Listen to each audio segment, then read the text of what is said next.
I've been cheated by you since I don't know when. I love music.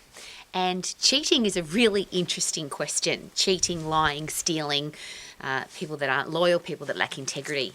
There's a lot of those people in the world. Obviously, you've probably met some of them, been involved with some of them, maybe been disappointed, saddened, even gotten angry about it. And that question was asked of me today because I was in a situation where it was very obvious that there are people in my program that do the Max International. They'll either become an exercise professional, they want to have a business diploma, that they aim to cheat their way through the program. They don't put in very much effort, or they don't get the information, or they pretend that they've listened to the information but they haven't watched the videos, they haven't invested time in the program, they're just trying to answer the questions. I'm sharing that with you because the question was asked, Rowie, how come you're not angry, how come you're not sad, how come you're not disappointed when people try and cheat to get their business diploma or to become a qualified exercise professional? And very openly I will share with you that yes, it used to make me angry, and it used to make me sad, and it used to disappoint me. But not anymore, because I'm fully aware that adults can do whatever they want to. So if a person has invested time and money into getting an education and they decide that they want to cheat their way through that program, is it possible that in the short term, they might get the bit of paper, they might get their business diploma, and they might get their qualification that says, yes, I'm an exercise professional.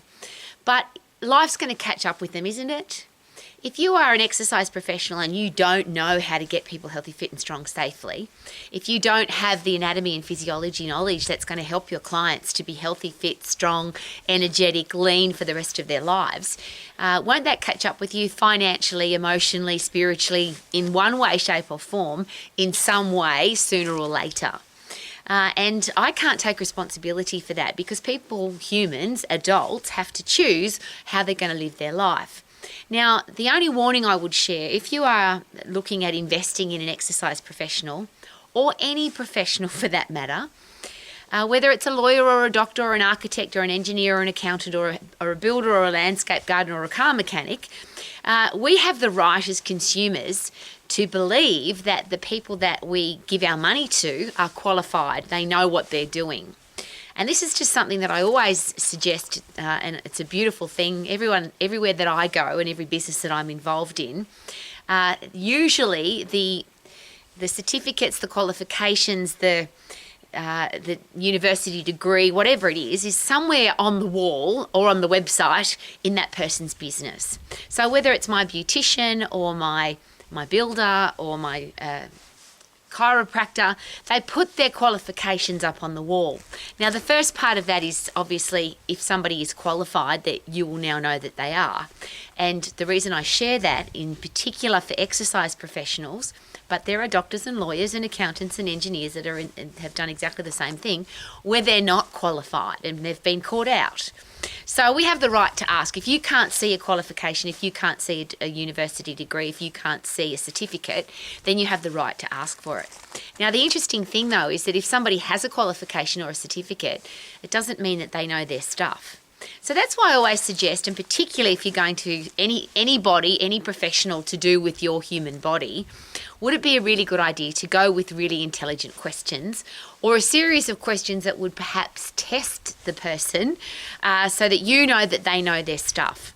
So if I am going to an exercise professional, and I have a lot to do with medical professionals, but if somebody doesn't have a really good understanding of how the human body works, I don't want to listen to them. I study the human body every day, so I don't even pretend to know that I know a lot about the human body, but I'm studying it every day. So I have the right to ask questions. So of an exercise professional, if an exercise professional doesn't know, for example, the energy systems in the body, the muscles and bones of the body and how they work together, how the endocrine system works with the central nervous system to drive the muscles and bones, heart and lungs to get you fit and strong. If they don't know how that works, then why would you invest money and why would you invest time with them? They might be passionate, they might have ripped abdominals, and they might have lots of people in their class, but it doesn't mean that they know their stuff. One of the interesting things, and we deal with this almost every day, there's a lot of fitness instructors who have the bare ass minimum qualification. I call it a BAM, bare ass minimum. just enough to be able to get paid to teach a class, for example. And a lot of them say to me, look, I'm already teaching classes, why do I have to get qualified? Or I'm already teaching classes, why do I have to know about anatomy, physiology, exercise programming, first aid certificate? Why do I need to know about how to train elite athletes or pregnant women? And I always find that really fascinating because having been an exercise instructor, group exercise instructor for 23 years of my life, I think it's much harder to engage a group of people to safely, effectively help them get results, much harder to look after 20, 30, 40, 100 people than it is one-on-one. And I want to know the goals of my clients. I want to know exactly what they want to do, why they want to do it, where and when they want to do it, what their emotional state is in relationship to the goal that they want to achieve. And then I want to make sure that I know what their medical challenges are, what their experience and history is with exercise in the past, what they're eating, how they're sleeping, what their stress levels are. And to me, it's much harder to do that with a group than it is one-on-one. So I'm just sharing that with you because, again, I deal with this a lot of days, and somebody asked me again today, Rowie, how do you deal with group exercise instructors that don't want any more of a qualification than just being able to count beats of music and be able to move their body around and have people watch them do it and participate in them watching their body? That's pretty much what group exercise is. And I'll share this again, and I'm asking you personally. How do you live with yourself? When you look in your mirror at the end of your day, are you proud of the person that you are? Have you learned what you need to learn to be really good at what you do? And are you continuing to learn? One of the things that people ask me about being successful in business, I call it the sweet spot, and it's very simple. It's the foolproof plan to being successful in any business. Do what you're really passionate about. Keep getting better at it by learning, educating and training, so you're constantly ahead of the competition because you're always learning and growing. And then make sure that you add value to people's lives. So do what you love, keep getting better at it, and whatever your product or service is, it needs to add value to people's lives. If you do that, you'll have a successful business.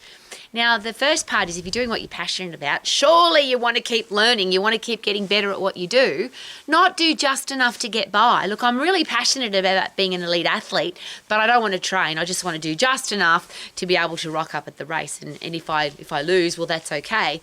Well, champions don't have a headspace like that, of course. Elite athletes do whatever they possibly can, and the best athletes in the world are the ones who learn how their own human body works so they can keep improving and fine-tuning their own body. Why is this important? Because I would like you to be able to trust the professionals that you go to. If you're going to invest money in somebody, wouldn't it be nice to be able to trust that they are qualified and that they know their stuff? And if you are a professional of any kind, why would you put in a half-assed effort? Why would you cheat your way through your education? Why would you do just enough to get by? I'm sure every university lecturer in the world will tell you that that's what most people do. They go to enough classes just to get by, to get the information they need to get their degree. But I don't want to go, and this is the example I always use. If I have to have heart surgery, God forbid, or brain surgery, I don't want my heart surgeon or my brain surgeon to have got a 50% pass mark in their exam. And I don't want them to have done just enough to get their degree. And I don't want them to be the kind of person that, it doesn't matter as long as I've got a bit of paper. And it's interesting because people say that to me most days. I don't care about the qualification, really. I just need a bit of paper so I can get paid. Well, I don't want to deal with people like that, and I'm sure that you don't either. I don't think we need to. I think we just need to ask the right questions. And if you are the person that is doing just enough to get by, is it possible that the world will catch up with you? And even if it doesn't, you have to look in your mirror at the end of your day and be proud of who you are. And I don't know how people live their life if they cheat, steal, lie, treat people badly, gossip, criticise. And I don't want to know, and I don't need that headspace. I heard that comment this week by some famous billionaire, I think it was, that I don't want to understand what goes on inside the head of a serial killer because I don't want to hurt people. Well, that's my exact same headspace. I don't want to know why people cheat or steal or lie or want to get a qualification that they haven't earned, because that's not who I am, and I don't want to have that headspace. How about you? So if you want to live your life to the max, maybe we've got to put in a max effort, 100% effort to get 100% result. Wouldn't that be a good idea? Super duper doo, how are you? Living my life to the max. Woohoo!